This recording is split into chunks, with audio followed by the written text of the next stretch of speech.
कुछ भी करके ऐसी स्टोरी सुनो। આવો આવો, બેઠો બેઠો. આ વાત છે 21/8/1901। બાપા હું શું કરું? અરે દીકરી, એમાં શું થઈ ગયું? હે રામાધણી, હે કાળિયા ઠાકર, આ દીકરાને જે કાયદી હોય.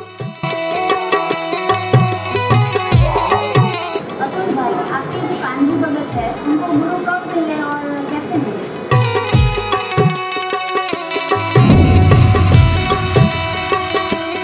હે માં, તમારે અહીંયા રામાપીરનો ઉત્સવ કેવો થાય? માખમ માખમ માપીને જાજી ખમા મારા રણુજાના રાયને જાજી ખમા હિંદવા પીરને જાજી ખમા મારા બાપુજી, તમે જે માર્ગ બતાવ્યો છે ને એ જ સાચો છે. મારે એવા ઘરેણા નથી પહેરવા કે જે કોઈની દયાથી આવ્યા હોય. મને તો ગર્વ છે કે હું કાનજી ભગતની દીકરી છું.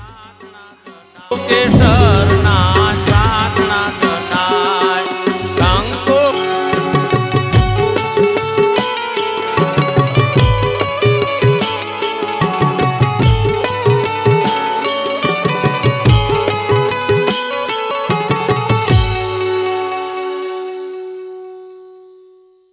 બાપુજી, તમે જમ્યા વગર નહીં જાતા. ભલે અડધો રોટલો, પણ હરિના નામની સાથે જમીશું તો એમાંય અમૃત જેવો સ્વાદ આવશે.